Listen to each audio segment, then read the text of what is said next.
सब विद्यार्थियों को मेरा नमस्कार। तो प्यारे बच्चों, आज हम जिन एक भक्ति काव्य धारा के संत की बात करने जा रहे हैं, कवि की बात करने जा रहे हैं, तो उनकी आज जयंती है और उनका नाम है संत कबीरदास। तो संत कबीरदास जी जो भक्तिकालीन एक युग है उसके सर्वश्रेष्ठ कवि रहे हैं। तो कबीरदास जी भक्तिकालीन निर्गुण संत काव्य धारा के सर्वश्रेष्ठ कवि थे। ये एक महान कवि अर्थात महान होता है जो सबसे ऊपर हो, जो सर्वश्रेष्ठ हो, सबसे अच्छा हो। तो एक महान कवि, भक्त तथा सच्चे समाज सुधारक थे। जनश्रुति के आधार पर इनका जन्म, जनश्रुति अर्थात जो लोगों के द्वारा कहा जाता है उसको कहा जाता है जनश्रुति।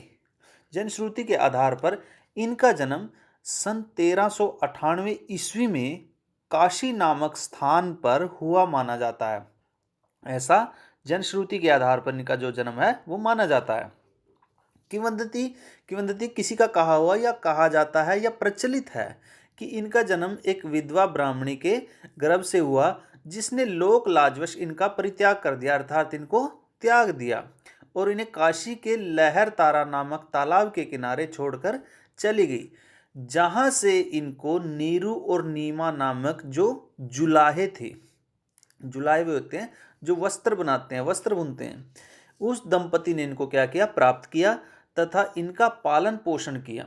नीरू एवं नीमा ने इनका नामकरण कबीर रखा अर्थात इनका जो नाम था वो कबीर रखा, जिसका अर्थ होता है महान। तो कबीर ने अपने कार्यों से अपने नाम को सार्थक सिद्ध किया अर्थात उचित, जैसा इनका नाम था ऐसा उन्होंने इसको सिद्ध किया। कबीर ने बड़े होने पर इनका जो विवाह है कबीरदास जी का वो लोई नामक एक युवती से हुआ और जिनसे इन्हें एक कमाल नामक पुत्र तथा कमाली नामक एक पुत्री की प्राप्ति हुई। कबीरदास जी जो थे वो एक अनपढ़ थे अर्थात अनपढ़ होने के साथ साथ मस्तमौला, निर्भीक, विद्रोही तथा क्रांतिकारी समाज सुधारक थे। इन्होंने अपना गुरु श्री रामानंद जी को बनाया। उनसे इन्होंने राम नाम का जो मंत्र था वो ग्रहण किया। इनके स्वाभिमानी एवं अक्कड़ स्वभाव के कारण तत्कालीन लोधी शासक सिकंदर लोधी ने इनके ऊपर कई अत्याचार किए, लेकिन इनकी परवाह न करते हुए अपनी वाणी के द्वारा हिंदू मुस्लिम एकता पर ये बल देते रहे। तो कबीरदास जी जो थे वो अपनी भक्ति काव्यधारा में संलग्न रहे। कबीरदास जी ने अपना जो सारा जीवन है वो देशांतन अर्थात साधु संगति से प्राप्त किया था। ये अधिकतर साधुओं की संगति में लीन रहते थे, ये उनकी सेवा में तत्पर रहते थे। ये पढ़े लिखे नहीं थे परंतु दूर दूर के प्रदेशों की यात्रा कर साधु संतों की संगति में बैठकर संपूर्ण धर्मों तथा समाज का गहरा अध्ययन किया। उसके पश्चात अपने इस अनुभव को इन्होंने मौखिक रूप से अर्थात अपनी वाणी के द्वारा कविता में लोगों को सुनाया। कबीरदास का जन्म ऐसे समय में हुआ था जबकि हमारे देश में चारों तरफ अशांति और अव्यवस्था का बोलबाला था। विदेशी आक्रमणों से देश की जनता त्रस्त थी। अनेक धर्म और मत मतांतर समाज में प्रचलित थे। आर्थिक दशा जो है बड़ी दयनीय थी। ऐसे कठिन समय में जन्म लेकर इस युग दृष्टा महान संत ने देश की जनता को एक नया ज्ञान ज्योतिर्मय मार्ग दिखाया अर्थात प्रकाश में मार्ग दिखाया। कबीरदास निर्गुण ब्रह्मा के उपासक थे। उनका मत था कि ईश्वर समस्त संसार में व्याप्त है। उनके ब्रह्मा के लिए राम, हरि आदि शब्दों का प्रयोग किया, परंतु वे सब ब्रह्मा के ही क्या हैं, पर्यायवाची हैं। कबीरदास के नाम से संग्रहित किया गया है अर्थात कबीरदास की रचनाओं को इनके जो है वो तीन भागों में इनकी रचनाओं को बांटा गया है, शब्द, साखी और रमैनी। तो परंतु जो है अधिकांश विद्वान अंत में इनकी जो मृत्यु है वो सन 1495 ईस्वी के लगभग जो है वो मानी जाती है। तो ग्रंथावली के नाम से संग्रहित किया गया है। कबीरदास जी की जो भाषा है वो ब्रज, अवधी, पंजाबी, राजस्थानी, अरबी और फारसी शब्दों का जो है इनकी भाषा में मेल देखा जा सकता है। उनकी शैली क्या है, उपदेशात्मक है। उपदेश अर्थात हर एक व्यक्ति को अपने जीवन में कुछ न कुछ उपदेश देती है। कबीर हिंदी साहित्य के महिमा पंडित व्यक्तित्व हैं। उन्होंने हिंदू मुस्लिम एकता का निरंतर प्रयास किया है। उसके पश्चात हिंदी साहित्य जगत में उनका जो है एक विशेष स्थान है।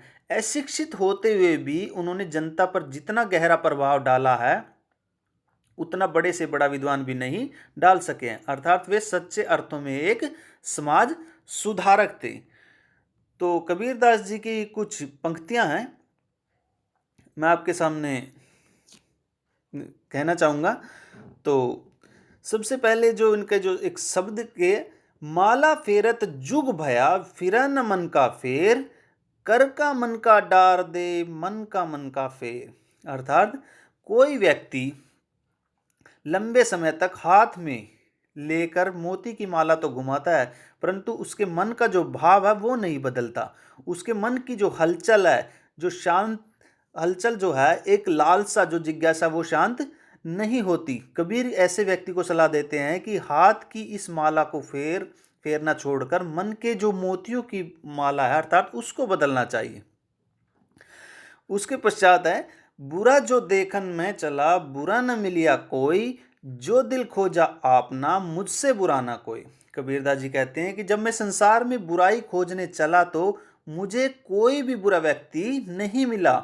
जब मैंने अपने मन में झांक कर देखा, अपने अंदर देखा, अपनी आत्मा को देखा, तो मैंने यह महसूस किया है कि इस संसार में मुझसे बुरा कोई भी नहीं है। बड़ी अच्छी आगे साखी है कि जाति न पूछो साध की, पूछ लीजिए ज्ञान, मोल करो तरवार का पड़ा रहन दो म्यान। अर्थात किसी भी विद्वान व्यक्ति से उसकी कभी भी जाति जो है वो नहीं पूछनी चाहिए, बल्कि ज्ञान की बात करनी चाहिए। असली मोल तो तलवार का होता है, म्यान का नहीं। तो आप सभी को, सभी विद्यार्थियों को, प्यारे बच्चों, कबीरदास जयंती की अनेजा स्कूल की तरफ से सभी शिक्षकों एवं प्रधानाचार्य की तरफ से बहुत बहुत शुभकामनाएं। तो अंत में आप सभी को कबीरदास जयंती की दोबारा फिर शुभकामनाएं। धन्यवाद।